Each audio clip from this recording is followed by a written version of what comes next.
ფაგავად გიტა, თავი მე-12, ერთგული სამსახური. არჯუნამ იკითხა, ვინ ითვლება უფრო სრულყოფილად, ის, ვინც ყოველთვის ჯეროვანი ერთგულებით გემსახურება, თუ ის, ვინც თაყვანს სცემს გამოუვლენელს, უპიროვნო ბრაჰმანს? განმარტება. კრიშნამ უკვე აღწერა პიროვნული და უპიროვნო კოსმოსური ასპექტები და დაახასიათა ერთგულთა და იოგთა ყოველი კლასი. როგორც წესი, ტრანსცენდენტალისტები ორ ჯგუფად იყოფიან: იმპერსონალისტებად და პერსონალისტებად. პერსონალისტი ერთგული ბოლომდე უზენაესი უფლის სამსახურით არის დაკავებული. იმპერსონალისტიც დაკავებულია, მაგრამ არა უშუალოდ კრიშნას სამსახურით, არამედ უპიროვნო ბრაჰმანზე, გამოუვლენელზე მედიტაციით. ამ თავიდან ვგებულობთ, რომ აბსოლუტური ჭეშმარიტების შეცნობის სხვადასხვა გზებს შორის უმაღლესია ბჰაქტი იოგა, ანუ ერთგულის სამსახური. თუ კი ცოცხალ არსებას სურს ღმრთების უზენაეს პიროვნებასთან რაიმე კავშირი, ერთგულად უნდა ემსახუროს მას. მათ, ვინც ერთგულის სამსახურით უშუალოდ სცემენ თაყვანს უზენაეს უფალს, პერსონალისტები ჰქვიათ. მათ, ვინც მედიტაციას ეწევიან უპიროვნო ბრაჰმანზე, იმპერსონალისტები ეწოდებათ. ამ შემთხვევაში არჯუნა კითხულობს იმის შესახებ, რომელი მათგანი იმყოფება უკეთეს მდგომარეობაში. აბსოლუტური ჭეშმარიტების შეცნობისთვის სხვადასხვა გზა არსებობს, მაგრამ ამ თავში კრიშნა გვირჩევს, რომ უმაღლესი გზაა ბჰაქტი იოგა, ანუ მისი ერთგული სამსახური. ეს ღმრთეებასთან ურთიერთობის პირდაპირი და უიელესი საშუალებაა. ფაგავად გიტას მეორე თავში უზენაესმა უფალმა განმარტა, რომ ცოცხალი არსება მატერიალური სხეული არ არის. იგი სულიერი ნაპერწკალია. აბსოლუტური ჭეშმარიტება კი სულიერი მთელია. მეშვიდე თავში კრიშნამ ცოცხალ არსებას უმაღლესი მთელის განუყოფელი ნაწილაკი უწოდა და ყურადღების მთელისადმი მიყრობა ურჩია. მეორე თავშიც ნათქვამი იყო, რომ ის, ვინც სხეულის დატოვებისას კრიშნაზე ფიქრობს, უმალ სულიერ ზეცაზე, კრიშნას სავანეში გადაინაცვლებს. მეექვსე თავის ბოლოს კი უფალმა გარკვევით განაცხადა, რომ იოგთა შორის ყველაზე სრულქმნილად ითვლება პიროვნება, რომელიც შინაგანად მუდამ კრიშნაზე ფიქრობს. ამრიგად, ყოველი თავის დასკვნა იმაში მდგომარეობს, რომ ცოცხალი არსება კრიშნას პიროვნულ ფორმაზე უნდა იყოს მიჯაჭვული, ვინაიდან ეს წარმოადგენს უმაღლეს სულიერ რეალიზაციას. მიუხედავად ამისა, მოიძებნებიან ისეთებიც, რომლებიც არ არიან მიჯაჭვულნი კრიშნას პიროვნულ ფორმაზე. ისინი იმდენად გულგრილი არიან, რომ ბჰაგავად გიტას კომენტარების მომზადებისასაც კი ცდილობენ სხვები კრიშნას ჩამოაცილონ და მთელი ერთგულება უპიროვნო ბრაჰმა ჯიოტიზე გადაიტანონ.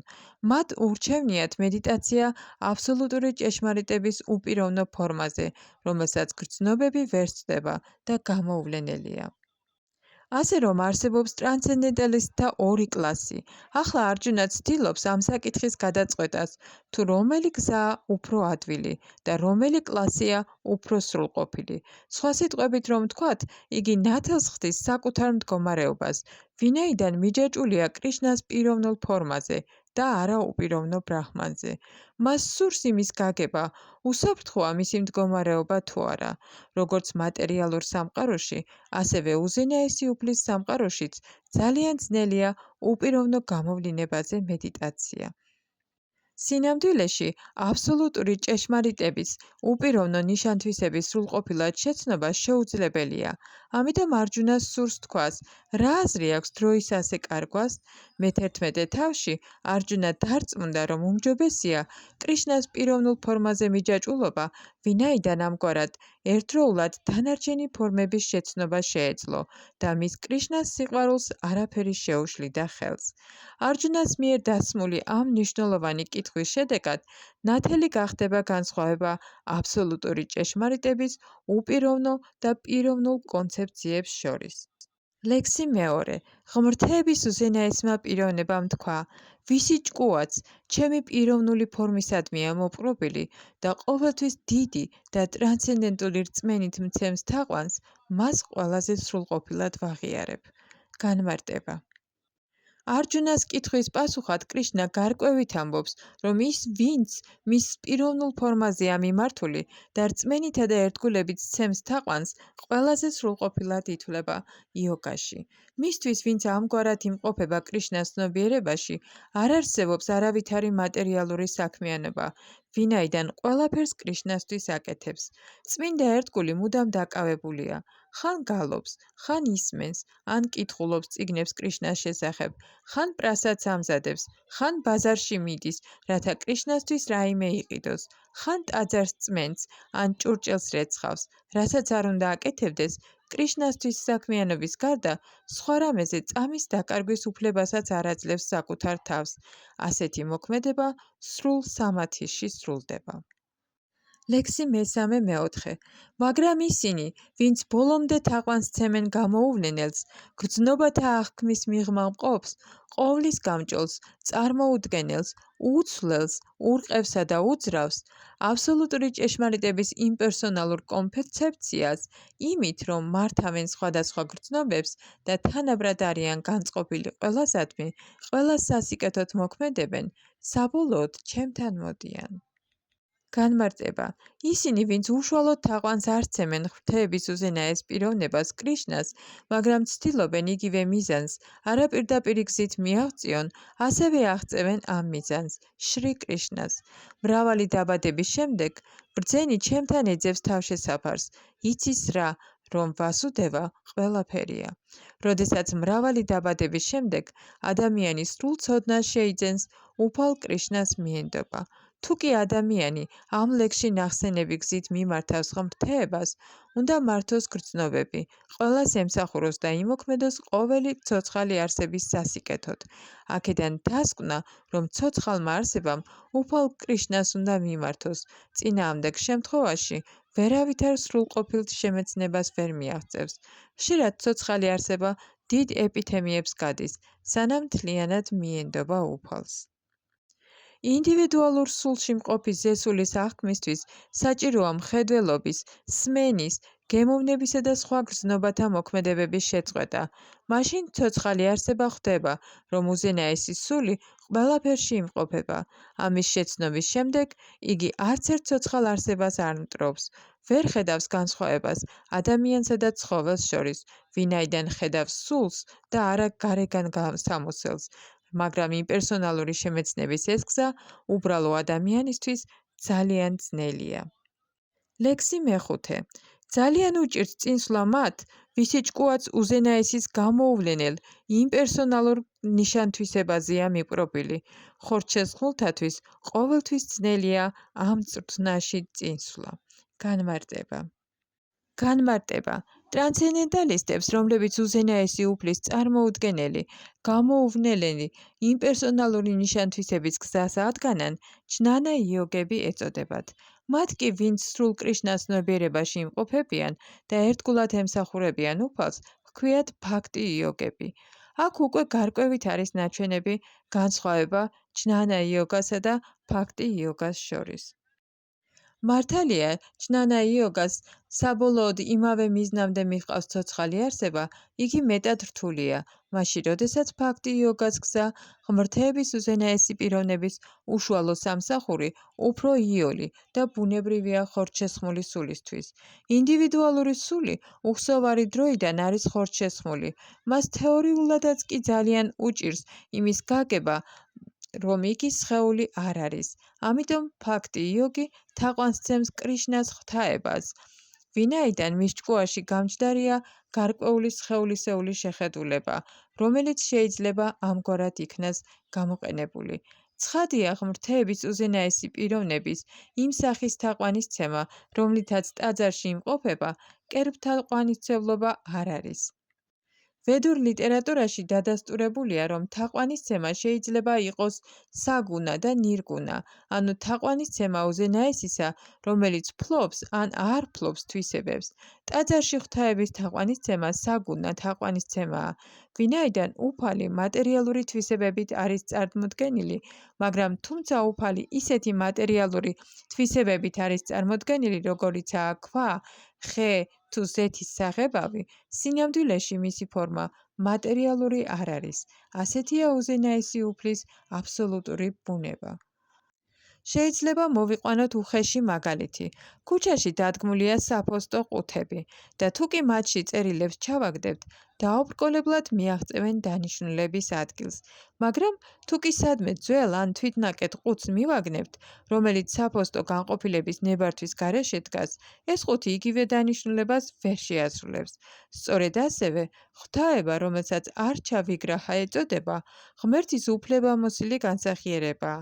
ეს არჩა ვიგრაჰა არის უზენაესი უფლის ინკარნაცია. უფალი ამ სახით ღებულობს სამსახურს. იგი ყოვლისშემძლე, ყოვლადძლიერია. ამიტომ, როდესაც არჩა ვიგრაჰას სახით ევლინება, ღებულობს ერთგულთა სამსახურს, რათა ეს სამსახური განპირობებულ ცხოვრებაში მყოფი ადამიანისთვის მისაწვდომი გახადოს. ამდენად ერთგულს შეუძლია სწრაფად და პირდაპირ მიუახლოვდეს უზენაეს, მაგრამ სულიერი შემეცნების იმპერსონალურ გზაზე მდგომთათვის ეს გზა რთულია. ვედური ლიტერატურიდან, როგორიცაა უპანიშადები, მათ უნდა შეისწავლონ უზენაესის გამოუვლენელი განსახიერებები, ენა, გაიგონ გრძნობები, რომლებიც აღქმას არ ექვემდებარება და ყოველი ეს პროცესი განახორციელონ. უბრალო ადამიანისთვის ეს ძალიან ძნელია. კრიშნას ცნობიერებაში მყოფი ადამიანი, რომელიც ერთგული სამსახურითაა დაკავებული, ადვილად შეიცნობს ღმრთეების უზენაეს პიროვნებას, უბრალოდ ჭეშმარიტი სულიერი მოძღვრის წინამძღოლებით, უბრალოდ იმით, რომ წესების თანახმად სცემს ღვთაებას თაყვანს, უბრალოდ იმით, რომ უფლის დიდებას ისმენს და უბრალოდ იმით, რომ მიირთმევს უფლისადმი შეთავაზებული საჭმლის ნარჩენებს. ეჭგარეშეა, რომ იმპერსონალისტები ტყუილად ადგანან რთულ გზას, რაც იმით არის საშიში, რომ საბოლოო ჯამში შეიძლება ვერ შეიცნონ აბსოლუტური ჭეშმარიტება, მაგრამ პერსონალისტი რაიმე საშიშროებისა, უსიამოვნებისა თუ სირთულის გარეშე უშუალოდ მიმართავს უზენაეს პიროვნებას. შრიმად ბჰაგავატამში მსგავს ადგილს ხვდებით, სადაც ნათქვამია, რომ თუ კი ცოცხალი არსება საბოლოოდ ღმრთეების უზენაეს პიროვნებას უნდა მიენდოს, მინდობის ამ გზას ფაქტი ეწოდება, მაგრამ ნაცვლად ამისა, გზას იმით ირთულებს, რომ ცდილობს გაიგოს, რა არის ბრაჰმანი და რა არ არის ბრაჰმანი და ასე მთელ ცხოვრებას კარგავს, შედეგად მხოლოდ უსიამოვნება შეხვდება.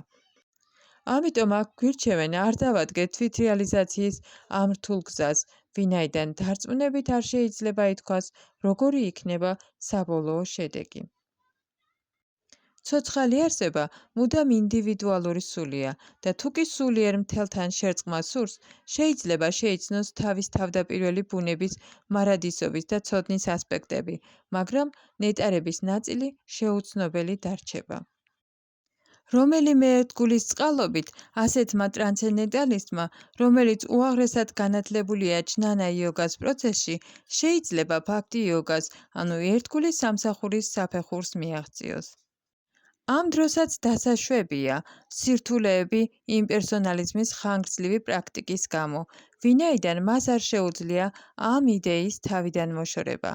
ამიტომ გამოუვლენელთან დაკავშირებით ხორცშესხმული სული მუდამ სირთულეებს აწყდება, როგორც პრაქტიკის, ასევე თვითრეალიზაციის დროსაც. ყოველ ცოცხალ სულს ნაწილობრივი დამოუკიდებლობა აქვს და დანამდვილებით უნდა იცოდეს, რომ ამ გამოვლენელის რეალიზაცია საკუთარი სულიერი ნეტარი არსების ბუნებას ეწინააღმდეგება. იგი არ უნდა გაჰყვეს ამ პროცესს. საუკეთესო გზა ყოველი ინდივიდუალური ცოცხალი არსებისათვის კრიშნას ცნობიერებაა, რომელსაც სრული ერთგული მსახურება მოჰყვება. ერთგული სამსახურის უგულებელყოფის სურვილი სახიფათოა, რადგან ადამიანი შეიძლება ათეიზმს მოუბრუნდეს, ამიტომ არასოდეს, განსაკუთრებით კი ამ ეპოქაში, არ შეიძლება ვინმეს მოუწოდეთ, რომ მთელი ყურადღება მიაპყროს გამოუვლენელს, წარმოუდგენელს, რომელსაც გრძნობები ვერ სწდება. ეს გარემოება უკვე ნახსენები იყო ამ ლექსში. უფალი კრიშნა არ გვირჩევს ამას. ლექსი მე-6-მე-7. მაგრამ ისინი, ვინც თაყვანს მცემენ მე, მთელ საქმიანობებს მე მიძღვნიან, განუხრელად თავდადებული არიან ჩემთვის, ერთგულად მემსახურებიან, ყოველთვის ჩემზე არიან დაუნჯებული და ჭკუა ჩემსკენ აქვთ მოპყრობილი, ო ბრთაშვილო, ისინი მალე ამომყავს დაბადებისა და სიკვდილის ოკეანიდან. განმარტება. აქ გარკვევით არის ნათქვამი, რომ ერთგულები მეტად იღბლიანები არიან, ვინაიდან უფალს ძალიან მალე ამოჰყავს ისინი მატერიალური არსებობიდან. წმინდა ერთგული მსახურებისას ცოცხალი არსება ხვდება, რომ ღმერთი დიადია, ინდივიდუალური სული კი მას ემორჩილება. მისი ვალი უფლის სამსახურია და თუ კი უარს იტყვის ამაზე, იძულებული იქნება მაიას, ანუ ილუზორულ ენერგიას ემსახუროს. როგორც უკვე ვთქვით, უზენაესი უფლის შეცნობა მხოლოდ ერთგულის სამსახურით შეიძლება. ამიტომ საჭიროა მთლიანად მივენდოთ მას. ჭკუა მთლიანად კრიშნას უნდა მივაპყროთ. რათა მივაღწიოთ მას, უნდა ვიშრომოთ მხოლოდ კრიშნასთვის.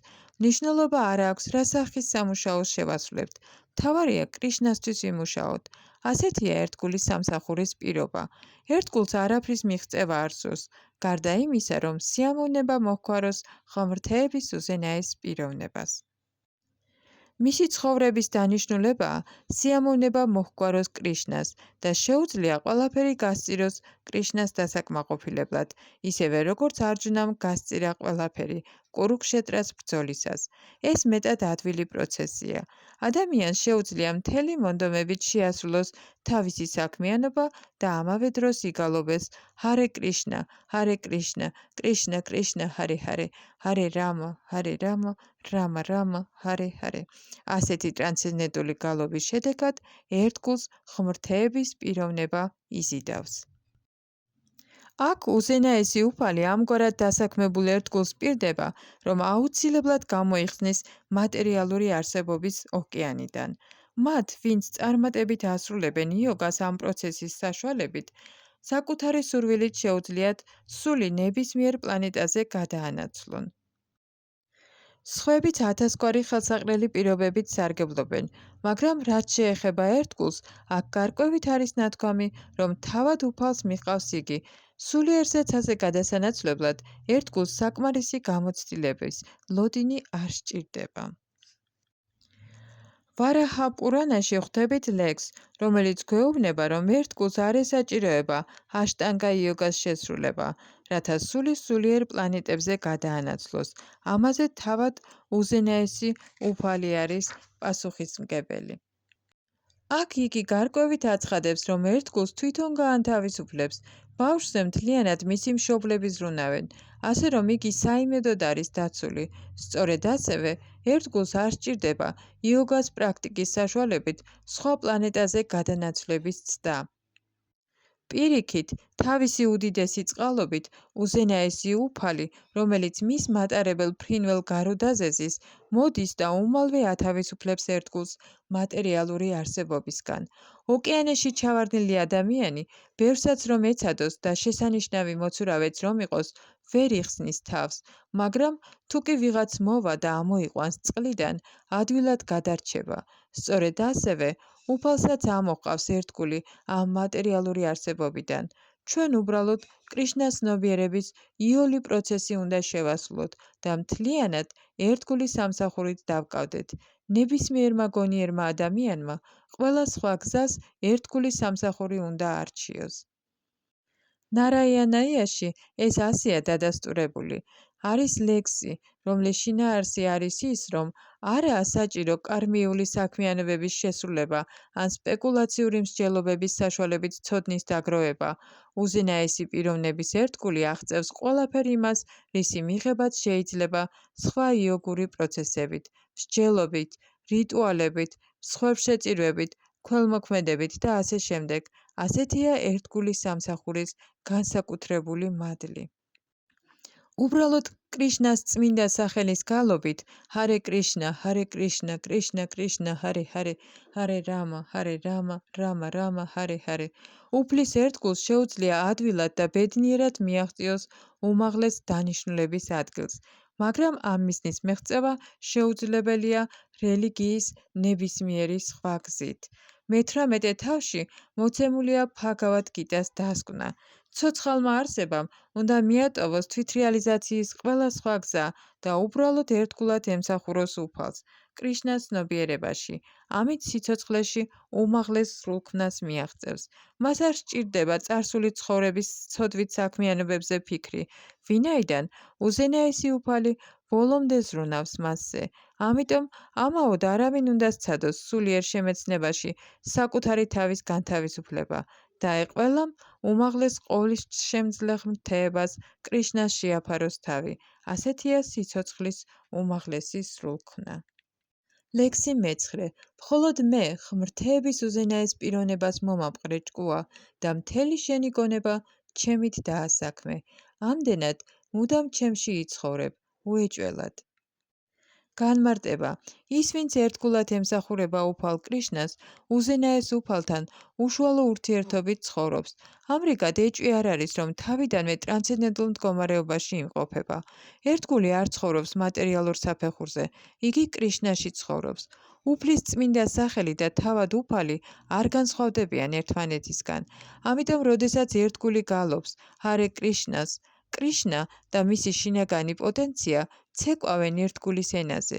როდესაც საჭმელს თავაზობს კრიშნას, კრიშნა უშუალოდ ღებულობს ამ კერძებს და მათი ნარჩენების მირთმევის შედეგად ერთგულიც კრიშნათი განიმსჭვალება. თუმცა ეს გზა მოწოდებულია ბჰაგავად გიტასა და დანარჩენ ვედურ ლიტერატურაში, ვინც კრიშნას ასეთნაირად არ ემსახურება, მისთვის იგი მაინც შეუცნობელი რჩება. ლექსი მეცხრე.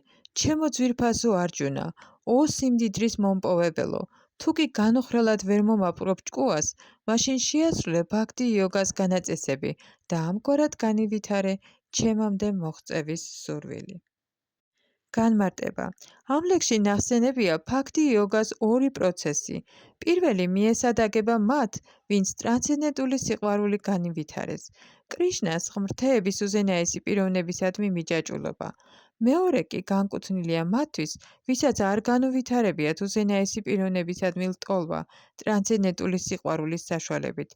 ამ კლასისთვის დაწესებულია სხვადასხვა წესები და რეგულაციები, რომელთაც ისინი უნდა გაყვნენ, რათა საბოლოოდ კრიშნასადმი მიჯაჭვულობის საფეხურს მიაღწიონ. ბჰაქთი იოგა გრძნობათა განწმენდაა. ამჟამად მატერიალურ ყოფიერებაში გრძნობები მუდამ უწმინდურია, ვინაიდან ისინი გრძნობათა დაკმაყოფილებით არის დაკავებული. ბჰაქთი იოგას პრაქტიკით შესაძლებელია გრძნობათა განწმენდა. განწმენდილ მდგომარეობაში კი ისინი უშუალო კავშირს ამყარებს უზენაეს უფალთან. მატერიალურ ყოფიერებაში ვიღაც ბატონს ვემსახურები, მაგრამ სინამდვილეში არ მიყვარს ჩემი ბატონი. ჩემი სამსახურის მიზანი მხოლოდ ფულის შოვნაა. ბატონსაც არ ვუყვარვარ, მამსახურებს და გასამრჯელოს მაძლევს. ამიტომ სიყვარულზე ლაპარაკიც ზედმეტია. სულიერი ცხოვრების მისაღწევად კი სიყვარულის წმინდა საფეხურზე ამაღლებაა საჭირო. სიყვარულის ამ საფეხურის მიღწევა შეიძლება ერთგული მსახურებით, რომელსაც ახლანდელი გრძნობებით შევასრულებთ.